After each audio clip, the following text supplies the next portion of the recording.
Thousands of people are taking part in protests in the US and around the world against President Donald Trump and his billionaire ally Elon Musk. The demonstrations come as the baseline tariff of 10% on goods entering the US has come into effect. Despite turmoil on global stock markets, President Trump continues to insist his plan will supercharge the US economy, urging Americans to hang tough. Paris, London, New York, Washington. Just some of the more than 1,000 locations worldwide, including all 50 US states, where hands-off protests are taking place against President Donald Trump, his key advisor Elon Musk, and his policies. Even people who voted for him are not getting what they voted for. With the tariffs, everyone has lost money. He's upending economies of some of the poorest countries in the world. It's going to cost people their jobs, certainly their 401ks.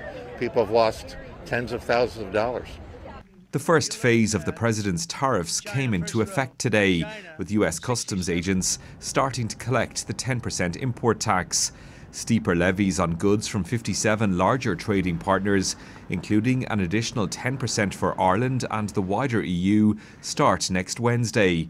Posting on Truth Social, President Trump urged American businesses and consumers to hang tough. At the end of the day, I hope it is agreed that both Europe and the United States should move, ideally, in my view, to a zero tariff situation, effectively creating a free trade zone between Europe and North America.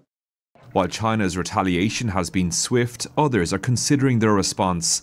In a call today, British Prime Minister Keir Starmer and French President Emmanuel Macron shared concerns over the tariffs, which Israeli Prime Minister Benjamin Netanyahu is also expected to raise when he meets President Trump in the White House on Monday.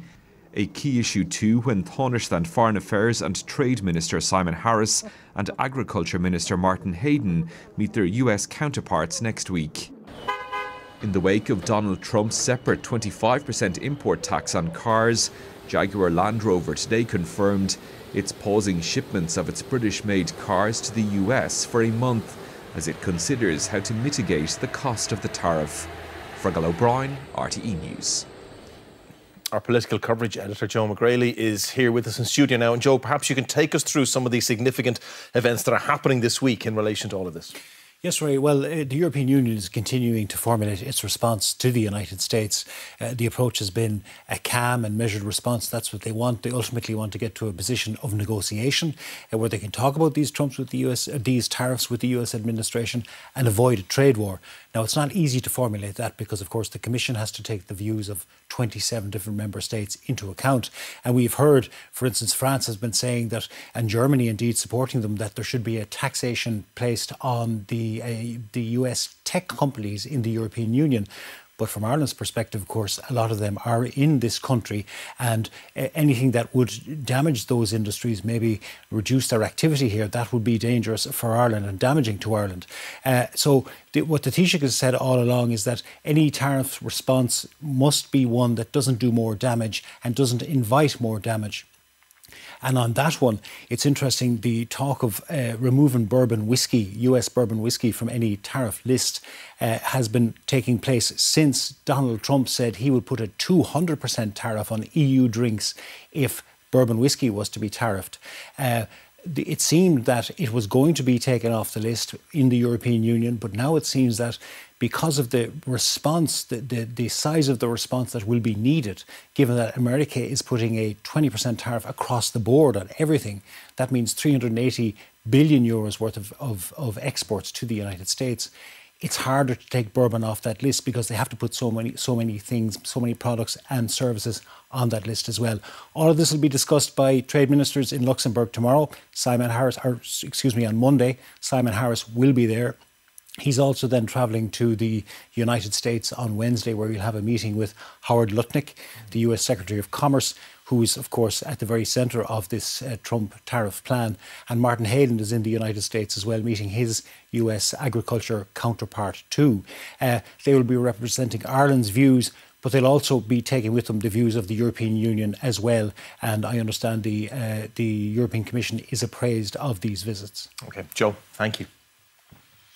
Well, as uncertainty continues around the implications of tariffs, one County Tyrone company has 25 huge industrial machines on the way to the US as the new rules kick in. And the boss of the firm, which makes screening equipment for the waste industry, says he doesn't know what will happen when they get there.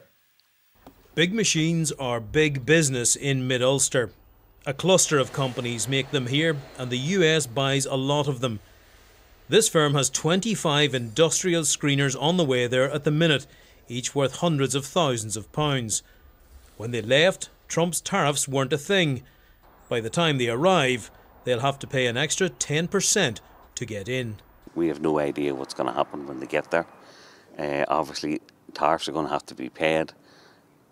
When do they have to be paid, and when the machines get released? So I would anticipate there's going to be huge levels of chaos around ports in America until these uncertainties are resolved. These machines made in Dungannon are sold mainly to the US recycling industry. The new tariffs have made everyone edgy, and prices all along the supply chain are going up. The cost of sending these big machines to America isn't cheap. There's one due to go next week. Before all the Trump tariff talk, the quote for sending it was £27,000. Now it's £72,000. Part of it is the increased tariff. Part of it is transportation companies allowing for possible increased costs. Components come from all over the world to be fitted in these machines. Engines from America and China, parts from around the EU.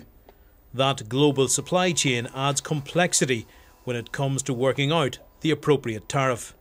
There are a range of suppliers for our components from all across the world, including the EU, and we don't know whether the import tariff is going to be applicable to those components at that rate of 20%.